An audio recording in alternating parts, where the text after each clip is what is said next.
From the oldest city in the USA, St. Augustine Tonight, with our guests, Honey Burton, Regan, and musical guest, The Skinny. And your host, Jorge Rivera.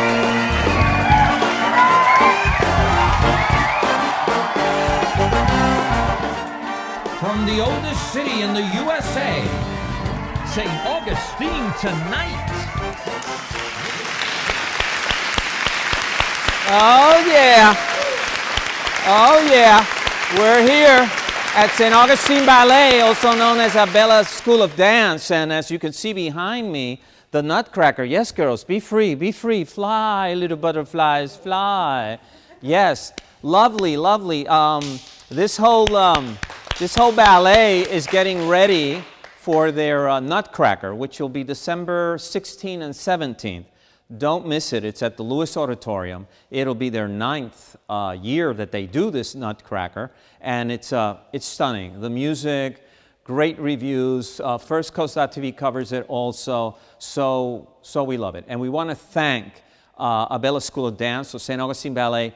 Look at the set. They've given us an incredible set. They've built it out of scratch just to accommodate us here. So all that love, we appreciate all that love. And, looking at the news, this sexual harassment thing, oh my God, I'm afraid to turn on the radio every day. It's like, boom, I think Matt, what's his name? Yeah, that guy. He just lost his job. Someone else from Prairie Companion thing, he lost his job. Charlie Rose lost his job. It's like, it looks like the days of the French Revolution when the guillotine and the guys who are operating the knives end up with their heads in there too. It's crazy. It is crazy. So other stuff in the news. I don't know if you got to see, this is amazing, Mr. Elon Musk from Tesla. He just revealed the semi-truck that is electric. Incredible. This is an 18-wheeler. When it's not pulling cargo, it will do 0 to 60 in 5 seconds. If it has a cargo of 80,000 pounds, it will do 0 to 60 in 20 seconds. It runs for 500 miles before it needs a charge, and it will charge for 400 miles in 30 minutes. This is the future.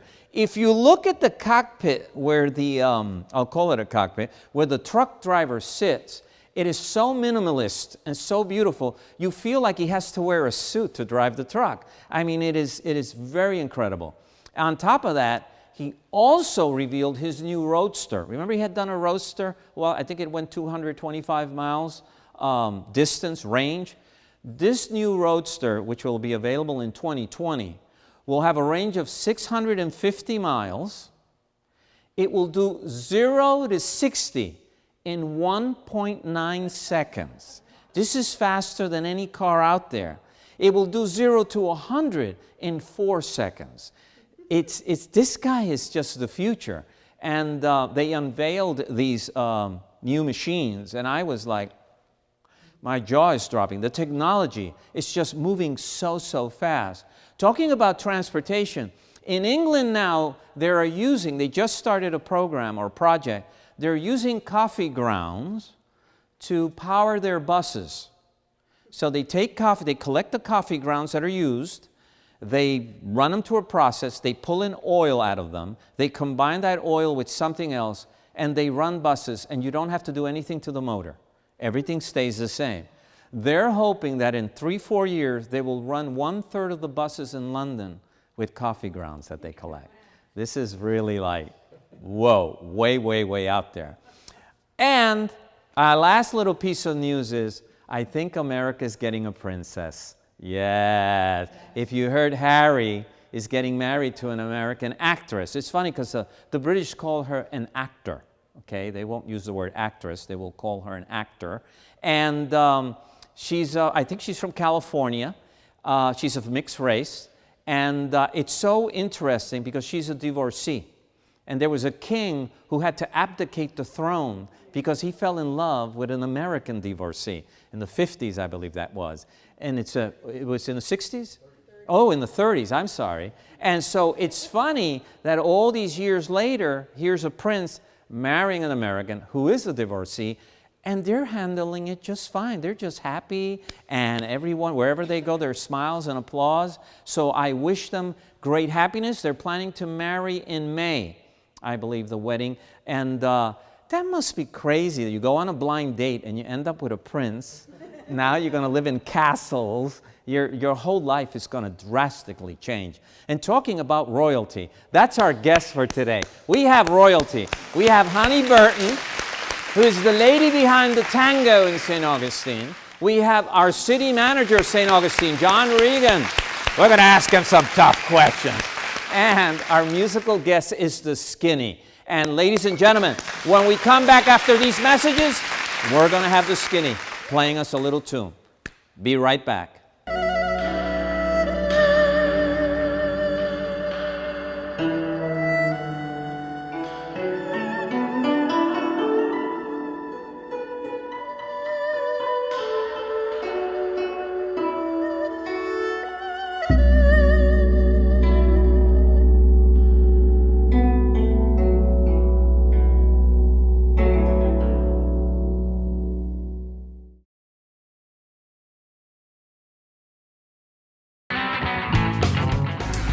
My name's Dana.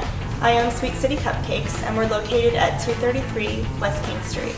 We specialize in custom cakes and cupcakes. We use fresh and local ingredients and bake fresh daily. Each of our cupcakes is decorated with a unique look to complement the flavor. We have signature cupcakes such as the Marilyn, the Elvis, the I Love Lucy. We have a unique vintage look. Stop in and say hello. Have a cup of coffee and a delicious cupcake. Even better yet, take a box home to share with the family.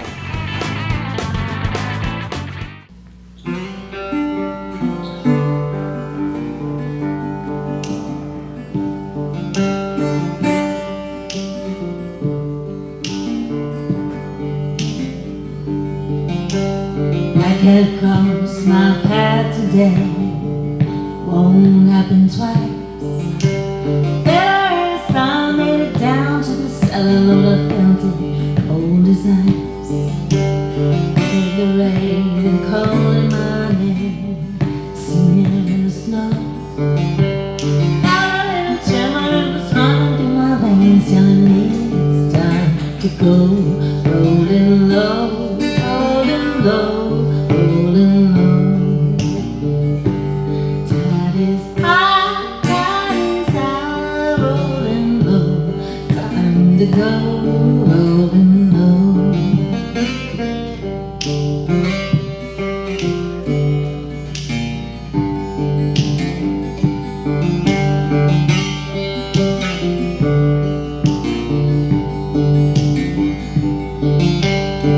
Just have me right the same, even survive. I feel it moving low, headed down to the river, little bird, you better fly. Cracks running across the riverbank, muddy bottoms dry. All needs to flow on down from the mountain before the people start to die. Rolling low, rolling low, rolling low. Wanna stop feelings high, rolling low. Time to go, rolling low.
Graveyards filled with bones and stones, heaven's gates are open wide. And everyone passing down to the arches of love, side to side. Taught to fear the devil himself, taught to fear the blind. The people saw the signs, but they didn't see it coming. You know, time they can't turn back. Rolling low, rolling low, rolling low. Can't turn back, don't turn back, rolling low. Time to go, rolling low. Can't turn back, won't turn back, rolling low. Time to go, rolling low.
So we're back, ladies and gentlemen. Oh yes, with our first guest. Our first guest is Honey Burton. And Honey, I call her the Lady of Tango. She's been doing tango for years here in St. Augustine. And why tango? I think tango is my favorite dance. Ever since I first saw it on Broadway. That was back in 1985. Yeah. And you're originally from where? I'm originally from Boston. Boston. You parked the car. I parked the car in Harvard Yard. So Boston. And you've been in Florida how long now? Oh, since 2004. Okay. Yeah. Oh, wow. Yeah. You've been Yeah. here over a decade. And so now, can you remember, was dance in your life when you were a little girl? Oh, yeah. My mother took me to dancing school when I was about 3 or 4. So I did ballet and tap and baton and yeah. So it's funny that we're in a ballet school. Yes. We're at St. Yeah. Augustine Ballet, Abella School of Dance. And I remember you looking at the board. I think it says if your toes... If your toes aren't pointed, then you're wrong. So you remember Yes, all that. absolutely. So you went into ballet very young, and then how did your dance progress? What did you do after that? I kept dancing off and on, I think, all through my life, because then I did some modern jazz and eventually into ballroom. But in the meantime, I also took up skating. So, Skating. yeah. I used to love to skate, Yeah. you know. I used to go to the skating rings. They'd play this really cool music and you would go around. Right. And then there was ladies' choice and you'd sit there like an idiot. No lady would pick you. But I remember that. I remember I loved my skates. So you were in that whole skating thing. Uh-huh. Yeah. Wow, wow. And were you good at it? I loved it, yeah. I skated with my brother. And we eventually went to world competition and we got a bronze medal at Wow, at the Worlds. where in the world was that? And that was in Germany. So you went to Germany for Yeah. the world competitions and you Yeah. came back home with a bronze. Yeah, Essen, Germany, yeah. Wow, Essen. Yes, I know Essen. And how did that feel? I mean, how old were you then? Oh, I was an adult then. I was over 20. You were But, over yeah, 20, but we you- kept skating until, yeah. Wow, and Yeah. did your brother stay with it? No, I think after we finished and got the bronze medal, then he quit and he moved to Florida. He had enough. And how about you? So now you go back home out of Essen with a bronze medal around your neck in roller skating. Now, what kind of roller was it? Sort of like figure skating, the kind It of was roller figure skating? skate. It was dance. Oh, wow. We skated dance, yes. Wow. Yeah. And so now you come back home, you have this bronze medal, and where do you go from there in your dance? I was still dancing a little bit of ballroom at that time, but I started teaching skating in New York. Oh, okay. Because that's where I was living then. All right. And I also was a med tech. That was my real job. All right. And taught skating on the side, and On the then side? did a little bit of ice skating. How was ice skating compared to roller skating? It's different. The control of the blade is different than the four wheels. I skated on quads, four wheels. Right, right. So, of course, the skate is a lot lighter with the blade than the four wheels. Oh, they're okay. quite I heavy. didn't know that. So, yeah. Wow. And I think it takes a little more control on the ice, but I like the freedom on the ice more so than the rollers, to be honest. So now you were ice Yeah. skating too.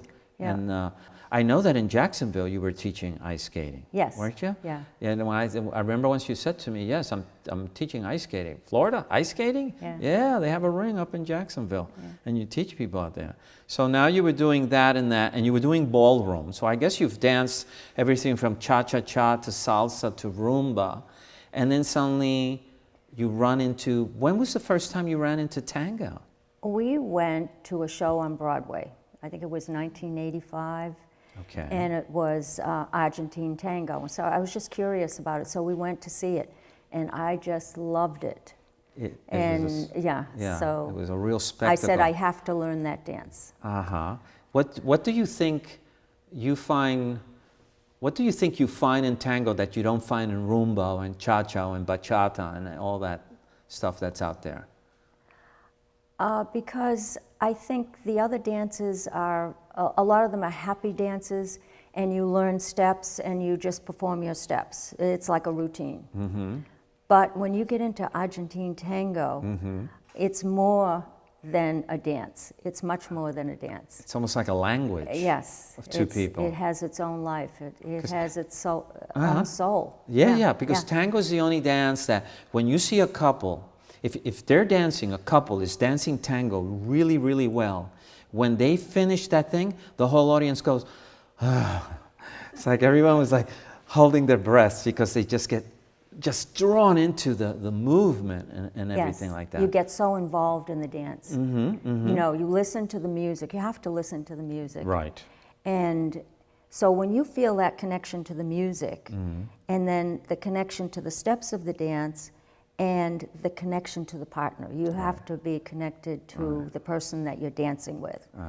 And so when you both feel that, you just, it's like you get mesmerized, you know, for 3 minutes, and you can dance with a perfect stranger, and then walk away after 3 minutes. You may never see that person again. The etiquette of the dance is so different. Yeah.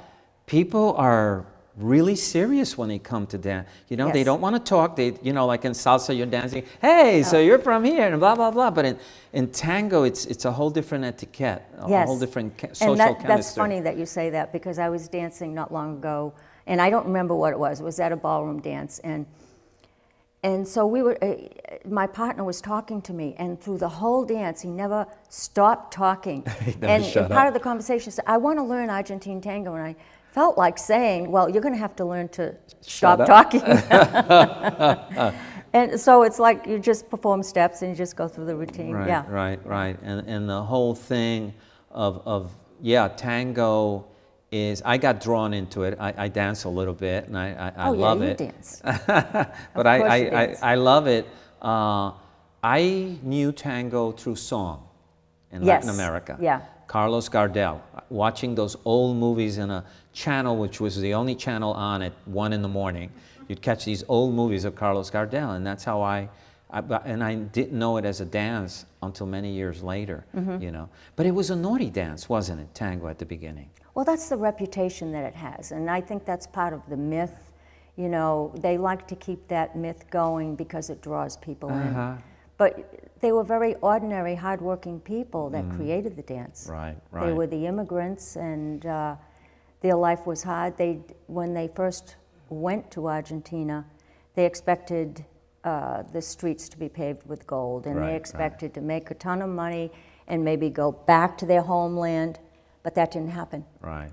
So the loss and the pain of all of that is bred into the dance, you know, and so I think today we have that nostalgia for that. Right. Yeah. And it's so evident when I speak Spanish, so I know the song they're singing. These songs, you think country music's depressing at times. This is like, you listen to these songs and very you're like, depressing, I remember one where the woman says, I know you've left me for a younger woman. Go, you know what? Before you leave, let me iron your pants and your shirt, but leave the little picture of our baby that just died last year. You're like, oh my God! Take a knife and slit my wrists. I mean, it's, and you hear these songs also of betrayal, of that she left him, and he keeps going into that wound and sticking. Oh my Lord! So when you say the pain and that whole thing in the dance, it's quite clear what's going on. Now, how long have you been teaching the dance here in St. Augustine now? I moved here in 2007. Okay. And actually, I moved here to teach at the rink in Jacksonville. Right. But I couldn't find any Argentine tango around here, so. So let me start. Yes, because I go to your classes sometimes. Yeah. And I remember that's how I met you years ago. Yes. I walked in and I saw you there. And I remember the floor was something like this. This is great for ballet, ladies and gentlemen, but not for tango. You need a very slippery kind of floor where you can move and pivot, et cetera, et cetera. Right. But the music itself came from where when we think of tango? The music came from, well, besides coming from Argentina, it's a mixture of all the immigrants bringing music with them. Right. And the habanera comes from Cuba, I believe. La habanera. And also some of the music from the gauchos that were in Argentina. Yes, the gauchos would be like the Argentine cowboys. Yeah. I call them gauchos. Yeah, and they actually used to travel the countryside playing their music, and of course I have no idea what that sounded like now, but it was called milonga. And so that's in there too, because all these people got together and it's just such a beautiful dance. And so are there like festivals in Florida that people go to, or because a milonga is a gathering of tango dancers. Right. I know in St. Augustine you create little events, and we have people, and I show up to some of those.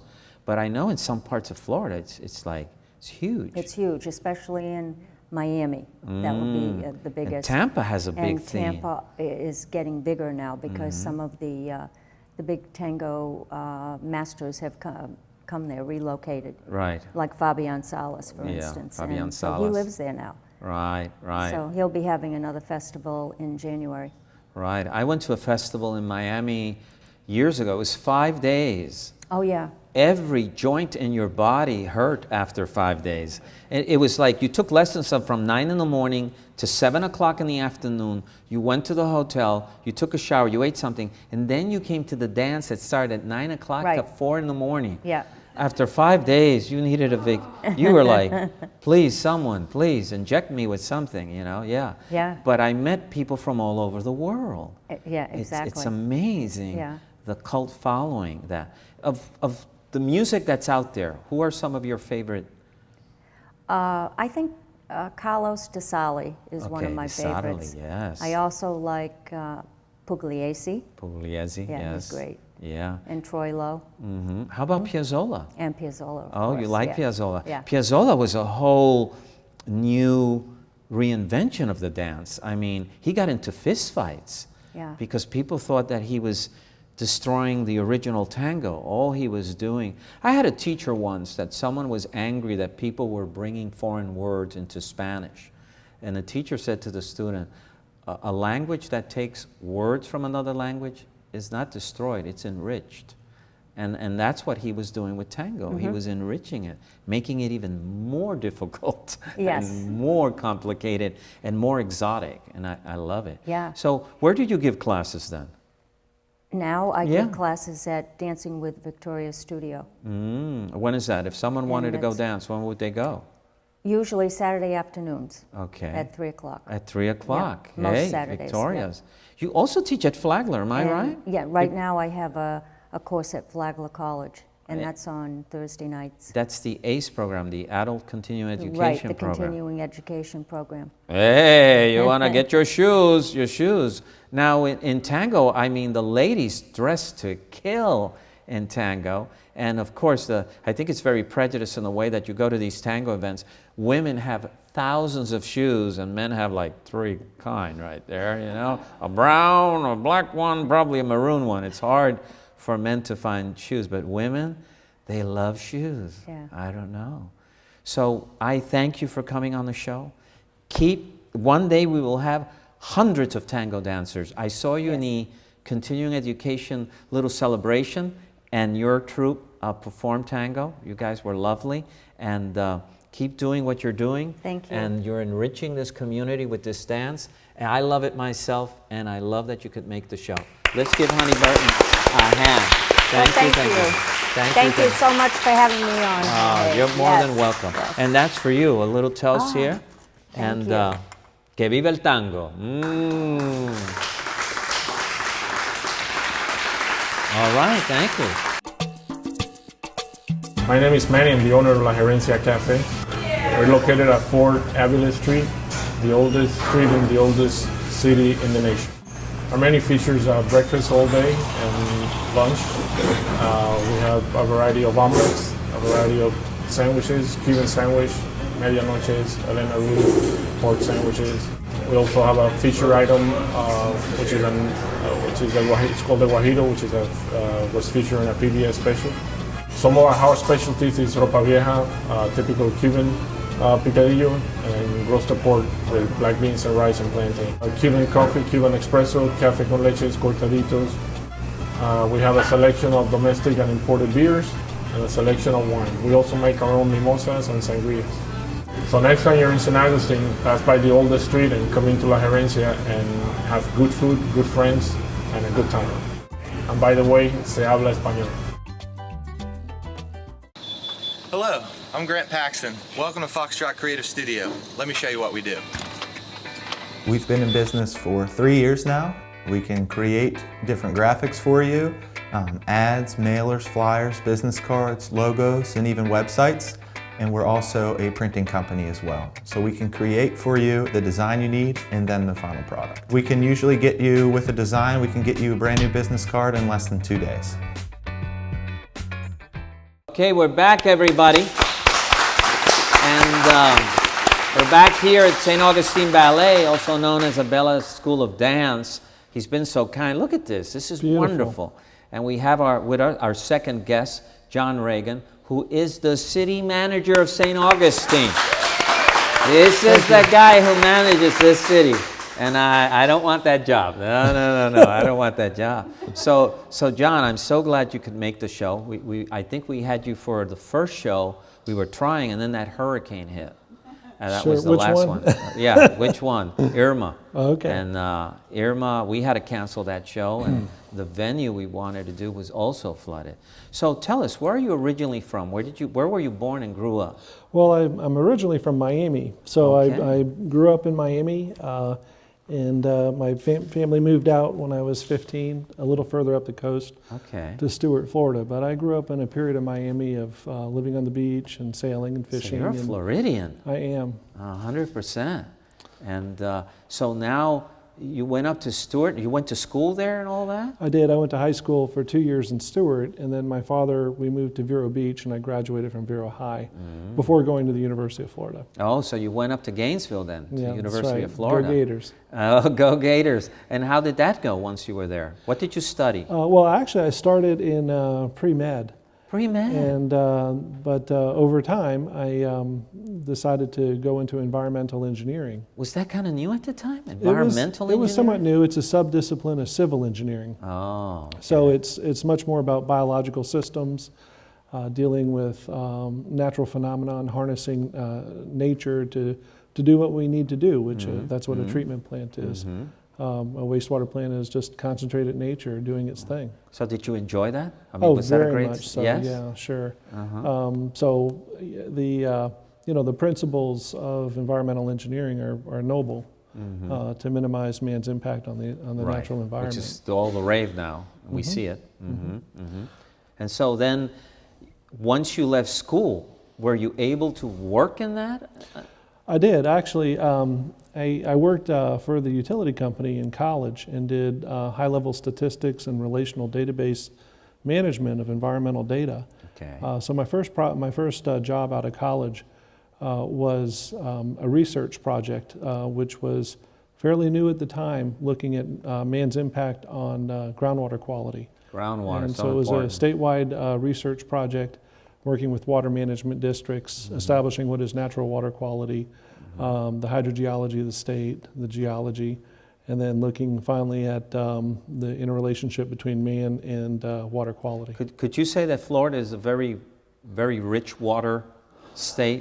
We are a water-rich state, but we are water poor where we need the most water. Oh. So on the coast, where people want to live, and particularly in South Florida, where there's a high population, it's water poor, but in Central Florida, we're water rich. When you say water poor, what do you really mean by that? Just in terms of amount of capacity to support the population. How much the aquifer can actually supply. Right. How is St. Johns County or St. Augustine when it comes to because we've like doubled our population in the last 10 years or so. Are we getting enough water?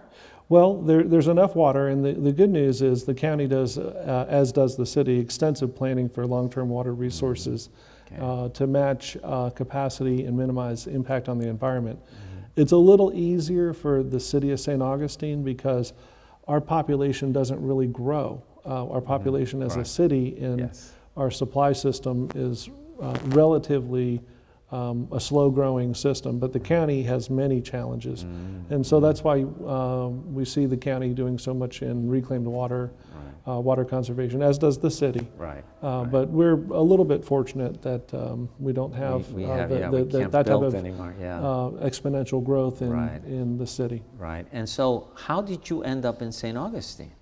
Well, actually, I had my wife and I, Felicia and I have been married for 32 years. We were married in college. And we were sailors, and we bought a sloop, and we decided to put it in St. Augustine. And so St. Augustine had become almost a second home. We would bring the children over, they were little. Because you were living where at the time? In Gainesville. Okay, so from inland to the coast. Right, 70 miles, and you're at the boat. Right. And so we could sleep on the boat. And we used to have fantasies of sailing and arriving at this European city, and we would take the kids through the whole idea of crossing an ocean and arriving in this European village. And magical city. Yeah, there you go. And we would dinghy in, or we would pull into the marina and enjoy the city. And And how many children do you have? I have 2. Okay, all right. And they live in Florida, work in Florida? My daughter is a landscape architect down in West Palm Beach and Palm Beach. Okay. And so she's down there. Okay. And my son works for the University of Oklahoma in weather. And so he does computer support of the technical systems that bring in weather data and tornado data. He previously had been in professional sports. Okay. And professional sports is very, very computer intensive. Many things have to talk to each other, lots of moving parts. Right. And so his girlfriend moved to Oklahoma. And he called me up one day and said, Dad, you know, I think I'm going to leave the PGA Tour and chase the girl. And I'm like, what are you waiting for? Go chase the girl. You know, it's so important. You know, you have to follow your passion. Yeah. And then he joined the University of Oklahoma. And his first day on the job with the world's experts in tornadoes and looking at computers. And he'd just gotten his ID badge. And he watched his first F5 tornado almost take over, go through Moore, Oklahoma, and almost take down the university. Wow. And he had to drive home through it. Wow. And it was the revelation. He said, now, Dad, I understand you. Because now my skills, he's very talented, he's one of the smartest people I know, are going to be applied to saving lives. My work makes a difference in people's lives. Right, right. And so I'm now, I understand public service. Right. It's so interesting. And I understand why you and our grandfather have been generationally public servants. And it's so interesting because they stayed in that sphere of work like you did. You would water, she would land, you know, land, the whole surveying land and all that, and you would water. So here's a question for you. So you came to St. Augustine, and how long have you been working with the city of St. Augustine? I've been with the city 19 and a half years. Wow. In May, it'll be my 20th anniversary. And you've been city manager how long? A little over 7.5 years. Wow. And it wasn't my goal. It wasn't planned. It wasn't planned. It's just where life takes you. Right, right. And so, wow, where would you start? You manage a city like St. Augustine that is so many people come here, you know. It's not just a city, it's very special. What do you think are your biggest challenge with a city like St. Augustine when you go to work? The hardest thing is to build consensus within the community about what our answers are to meet the challenges of the future. And it's getting, I mean, we have challenges. I mean, we have a very high growth county.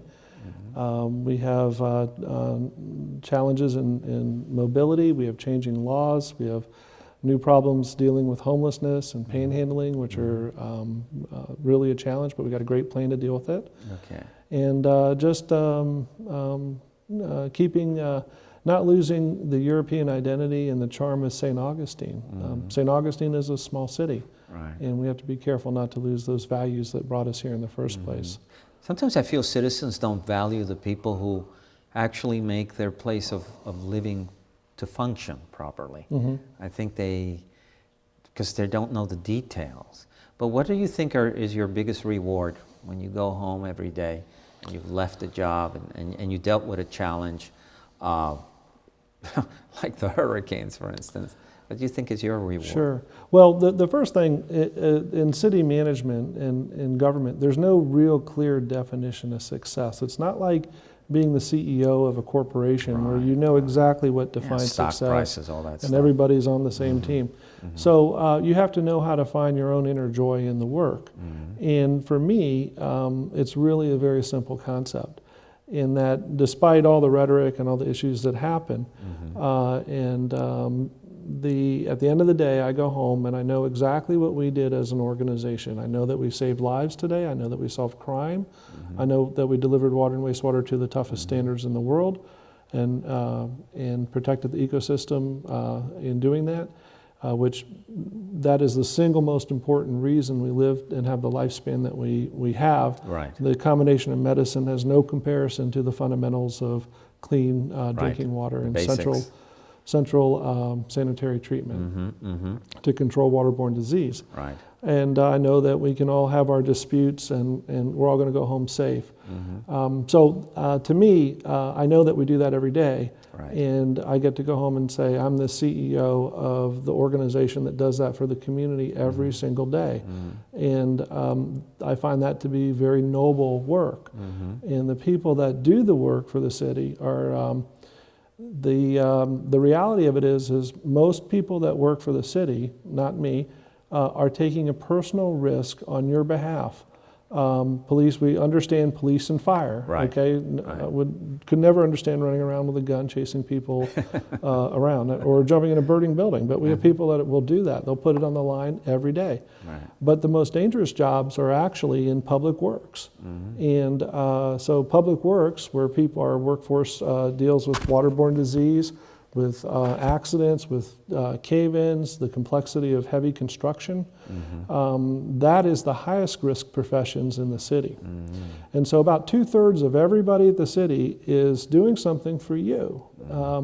And to take a personal risk in order for us to have the quality of life that we have. And so it's an amazing thing when you really get to know people who have chosen these types of professions. Right. And it's very humbling to work with people that will do that. Right, right. It takes a team. It takes a That's lot right. of people. Right. And people forget that. Yes. They don't realize that. Right. And it kind of comes home when you have hurricanes or a big fire or a big crime, and people celebrate first responders. Right. We had a wonderful appreciation luncheon by Conti Patel today for our first responders. Wow. And Fantastic. the sheriff's office, and that kind of brings it home. But I do want to remind people that it's really larger than just first responders. Right. So. Would you, So that's, I think, probably the most rewarding part. and would you ever think we'd get hit with 2 hurricanes in less than 1 year? Jorge, I want you to think about this. The probability of being hit by a hurricane, pick a number every year. What's the probability of being hit? Let's make it 1%. Well, if you flip a coin, it's 50% chance it's going to come up heads. What's the chance of flipping and getting heads again, assuming equal weighting? The answer is you take 0.5 times 0.5, 25%. Take 0.01 times 0.01. That's the odds. Wow. Okay? And so the question that comes up is weather still equally weighted? And with sea level rise and climate change, frankly, I think the answer is it is no longer an equally weighted probability. Right. But the probability for us is measured in, what, 1/100%? Right. For that phenomenon. For that phenomenon. So this is a very rare thing Occurrence. for the city. Yeah, I understand. You know, I think we're running out of time, but one of the nicest things I heard said about you was after a hurricane, where someone said, our city manager's an engineer. It's great to have an engineer in there because this takes a lot of, engineering to solve these problems, from the problem with all the trees and lines and all that, and meeting with all these people who are going to take that challenge to put us back like the Scarecrow in The Wizard of Oz, stuff us back with straw and get us back, out there. So, man, I just don't know how to say thank you. Thank you. Thank you for being on the show. Thank you for doing what you're doing. A hand for our city manager. Hey, that's not my job. This man is, it takes will. And so we'll be right back after these messages with our third guest, The Skinny. Thank you. Thank you, Jorge. That's yours to keep, my brother. Oh, thank you. The water's fresh. At Martinez & Associates, we can help you with many things. Number 1 is income for life throughout your retirement, which is very important. Number 2 would be Medicare choices, which are very confusing. Number 3 is a legacy for your loved ones. And finally, keeping you independent throughout retirement. My name is Tuli Martinez. Call this number. Y hablamos español.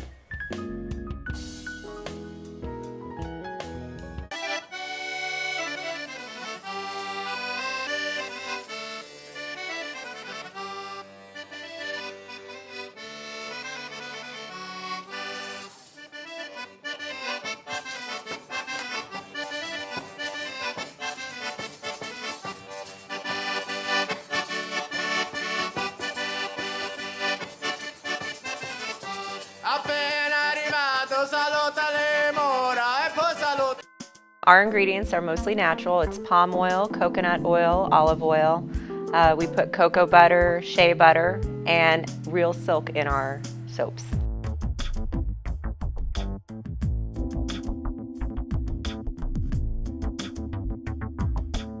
Also, it's something that's pleasing to the eye and you enjoy using it.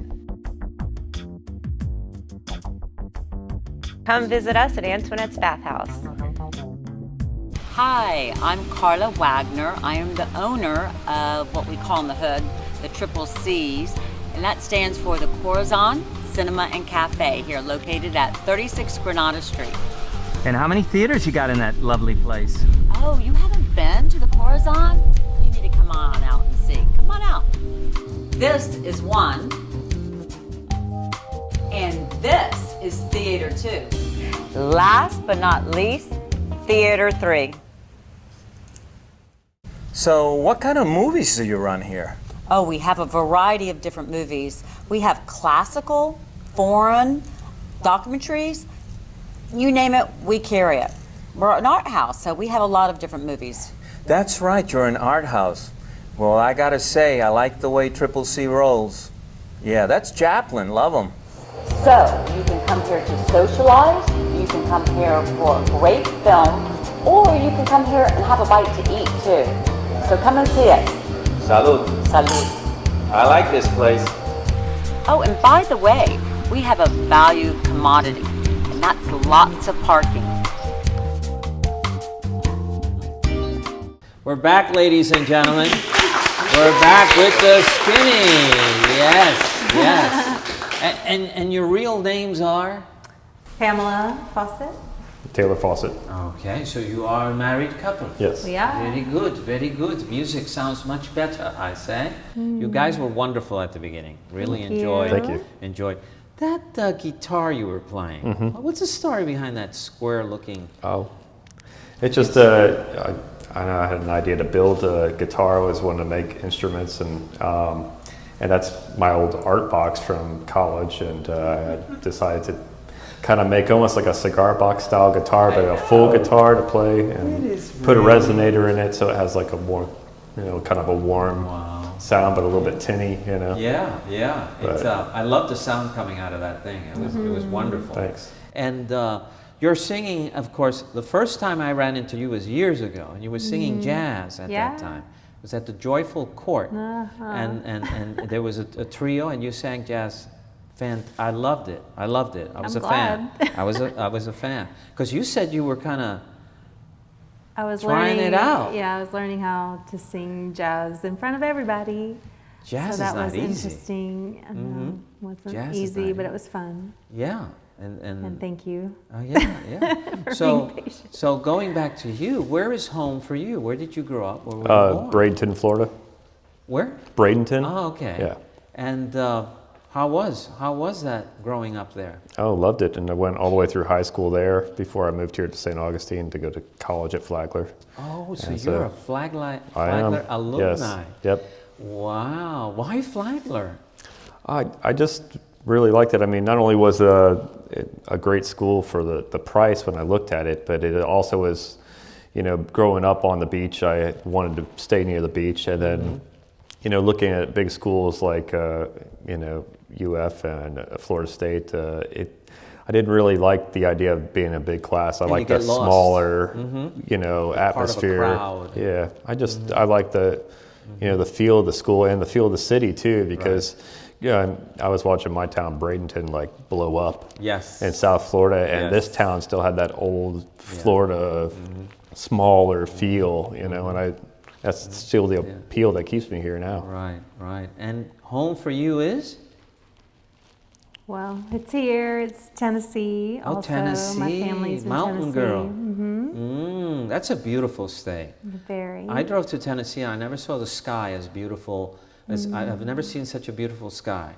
And it's not like states can own their sky. It just happened that when I went through Tennessee, the sky and the clouds were just so, and maybe it's because I was going into higher elevations. I don't know. But I loved it. There's a good feeling there. I definitely feel awesome when I go there. You still have family there? Oh, yeah.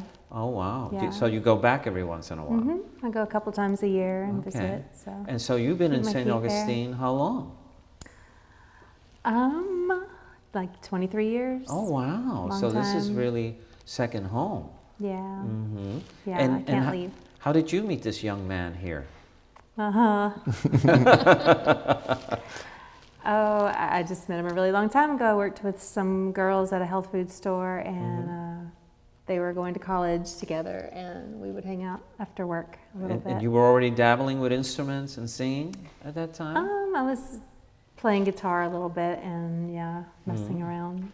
Now, were you with music at a very young age?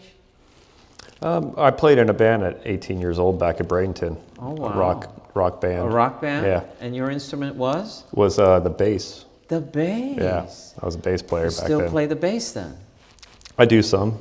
But now you're playing what usually? More the guitar. The guitar? Yeah. What do you find in the guitar that you didn't pick up a tuba? Why the guitar? Well, I don't know. I just, it kind of became more of a necessity because I got into writing songs.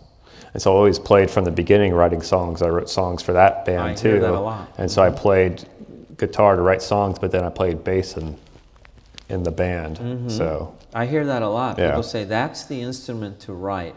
That Yeah. and the piano. Yeah, that and piano, I would say. To write songs, slowly, surely putting it all together. Very interesting. But And- we pick up instruments all the time. Okay. So And he may still play the tuba. and you play, what do you play? This time you were singing, but I've seen you, I play some percussion Okay. and a little bit of ukulele. the ukulele. That is such I'm really a happy loving that. instrument. Yeah, Mhm, it's so much fun to play. Yeah. I try to play the guitar. All right. And now when you look at your music, the music, now is your music, a lot of it you write? pretty much all of it that Do we you play, guys we get write. together to write, or does each one Yeah. write its own song?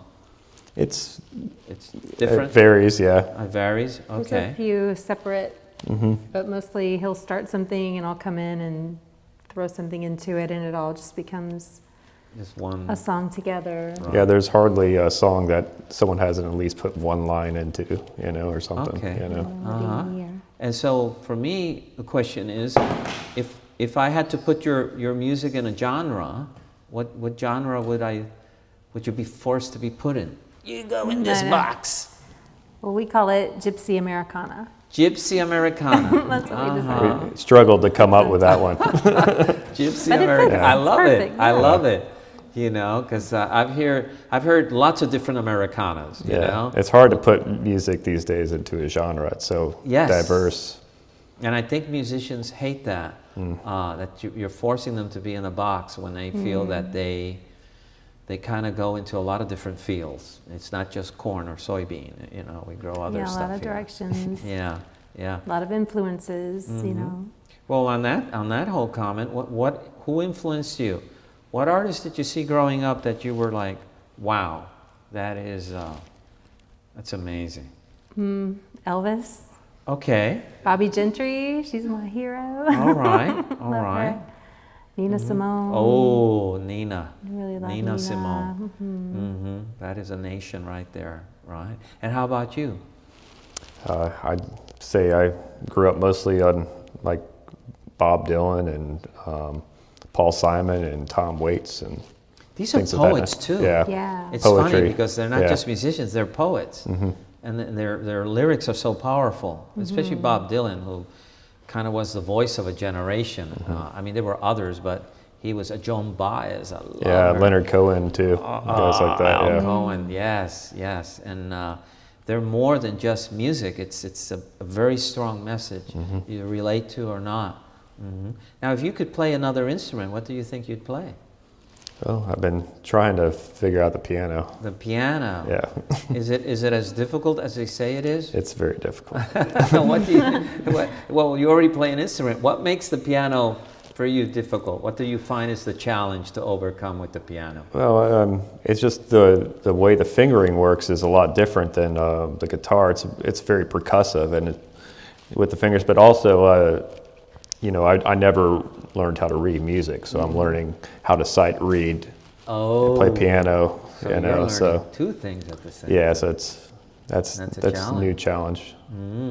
You know, because I remember once my teacher, when I was very young, said, you know, the piano is a percussion instrument. And I looked at him like that, and he took me to the back of the piano. It was an upright. He brought the thing, and you saw the little hammers. Yeah. That's percussion. It's different. I said, yeah, it is a percussion instrument. A lot of people don't realize it's someone, you know, like a xylophone. Yeah, like a basically. xylophone. And how about you? If you had time to learn another instrument, what would that be? Well, I'm currently learning how to play the washboard. The washboard. What makes the... You know, I saw the mayor play the washboard. Oh, yeah. Yes. They had the opening of the Downtown Abbey, the gala, and they had this great band, 1920s, roaring 20s music, a huge band. And they invited her to play the washboard with them. And I have this picture of her like, you know. Now, she's like you. She's everywhere. Game. She shows up everywhere, doesn't she? She is. I sometimes go film places and I look and she's walking in and she looks at me and I look at her. Yeah, she's very, very active. Now, what makes the washboard? It's a percussion instrument. Would you say? Mm-hmm. And it's yeah, just you use your hands, or do you put on? Smack on it. Do you wear a glove or something to play? I don't know. I've been trying lots of different little things to make sound on it. Some are way too loud. Some more You don't want to subtle. drown the guitar and washboard. No. Yeah. I'm gonna have a solo. Oh wow. It's gonna be awesome. Wow. So now you stayed in St. Augustine. How do you see the music scene in St. Augustine? There's a lot of musicians here. Well, yeah. It's pretty saturated. Yeah, look at this show. We bring in great people all the time. And I'm so impressed with all of them. Yeah, very good musicians in this town, and a lot of variety of stuff as well. And I think there's a good camaraderie between them. They like to help each other. They're not like, this is my turf, and you know, you're walking too close. They share. Indeed. And I think that enriches an artistic community tremendously when everything is open. When you share, like Elon Musk shared his diagram of the car. Go make one better. And I thought, oh my Lord, that is so amazing that he just gave his patents away. Well, we're all just stealing everyone else's stuff anyway, when it comes down to it, and making it our own. Well, yeah, that's what the Rolling Stones said. Yeah. We took your black music, rolled it up, and sent it right back to you, and you paid for it. Indeed. And they're all very rich. Picasso said the same thing about art. So. Yeah, art's a thing. So when you guys write a song, if I took your songs and put them and looked at them and look at the lyrics, is there a theme that keeps popping up? Is it heartbreak? Is it it's happiness at the beach? I mean, is there a theme that keeps coming up? Yes. Well, there's several. We tend to write songs about love, peace, accountability. They definitely have a message. A lot of it sounds really sweet and simple, but it's sometimes pretty hardcore what we're saying. And then tragedies of war as well. What's that? Say that again. Tragedies of war. Oh yeah, you know, we've paid a huge price. We've had 2 wars and much more, and so many of our veterans are coming back, and they're in bad shape. We're losing them every day. It's epidemic, and I just shake my head. I said, is anyone paying attention? You know, because words are words, but we need action to help these young men and women. There's a lot of women now that are out there. So when you look at your music for the future, what do you think, you guys, what do you see the future of the Skinny? Well, no, let me go to this question. Why you called it the Skinny? Who wants to answer that question? Why the Skinny? Well, it's the What does it mean? backstory, it's the down low, and The scoop of the day? Yeah, like what's the Skinny? Yeah, you know? The serving Skinny. it up. All right. No, I like when people have these names, and you know, someone, but I had Cholula, I think it was, and he saw the name on a hot sauce. Well, they were jamming, and let's call it Cholula. Okay. So it's always a story of how did you end up with that name, the Skinny. So here's my other question that I started, interrupted myself. How do you see the future for you guys? What would you like to do with your music? I mean, you're playing. Where are you playing? Where are you playing right now? Well, we played this Saturday at the recently at the Creekside, and we're playing this weekend at the Reef. Is that Saturday? At the Reef, Saturday, and then we are Then they're opening the Milltop back up, and we're playing on Friday when they open back up, that's Friday a night. great venue. Yeah, so excited to be part of that. Yeah. And so where do you see your music going in the future then? I just want to keep playing. Want to keep playing? Yeah, Writing songs? we reach people all the time. We love playing in this city because people are from all over the world and they come and take a piece of it, you know, wherever they go. So that feels good to spread it around, and definitely just want people to get the message and kind of. Now you're two, but I've seen you with an accordionist. Yeah. And he's who's going to that? join us on our next He's going to join the next song. Oh, wow. What's his name? Rob O'Leary. Oh, wow. And it gives it a feeling of fans, you know, to hear that accordion, you know. It's such a pretty instrument. A little bit of the gypsy element. Yes, the gypsy element, sure. the gypsy Americana. Would you guys play something for us? We'd love to. I love you guys were here. Thank you. Yes, they're skinny. And we're going to listen to them with the accordionist. Yes. We'll be right back. US1 Computer Works has been serving St. Augustine since 2002. We make repairs on all makes. Is your computer slowing down because of malware and viruses? Bring it to us, and if you can't come to us, we'll come to you. Do you need a wireless network at your business? Problems with your routers? Call US1 Computers. We're ready for the task.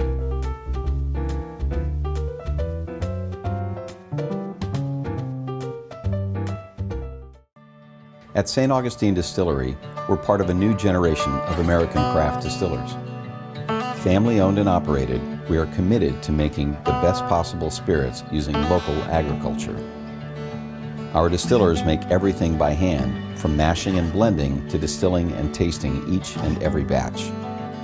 We distill and bottle everything we sell, making sure that the spirits are just right before barreling and aging. Bottled by real people, we love showing our guests not only what we do, but why we do it. We're passionate about educating our guests to not only what goes into each bottle, but how to make the best possible cocktails.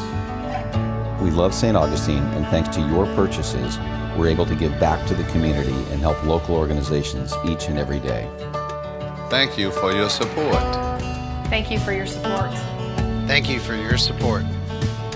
St. Augustine Distillery, handmade with pride in the nation's oldest city.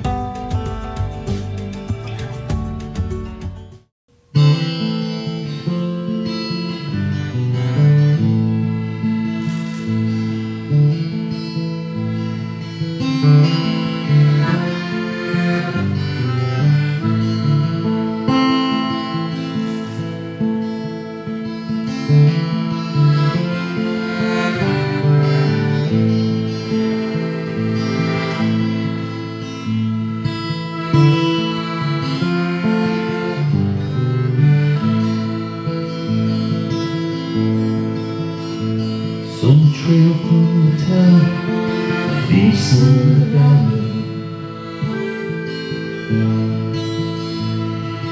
Over green pastures of fields in the hills. Basking knobs sticking like berries. They grow on the vine on the side of the hills. The sky was as blue as in the golden. The clouds fluffy like fresh snow.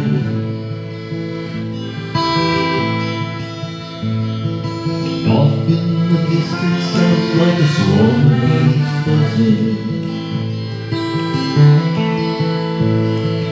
Plays the fierce light over the hills. Walk away and dream of the day. So clear is the sound that goes through the waves to play. Time is a corner, walking this way. Run this way, the pretty way.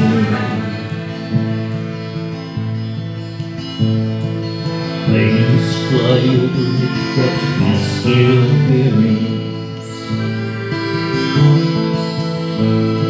She runs fast as she can to the top of the hills.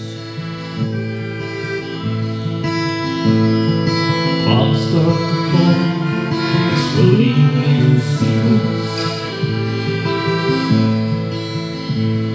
It's so beautiful over the hills. Walk awake and dream of the day. Serene as the sound that drops through the windows today. Tiny as the color, we walk in this way. For all the distance, the beauty of May. There you are, for the beauty of May. Keep you safe, and we will upgrade. Let them say to have someday. The wild witch struck on these people that slay.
Oh yeah, the Skinny, the man behind the accordion. Yes, let's not forget him. And yes, this was our show for tonight. Next week we'll be back at the St. Augustine Amphitheater, the back room, with wonderful guests. We'll have a jazz singer at that event. And man, hope to see everybody there. And this was a lot of fun. Thank you, thank you, thank you. Thanks.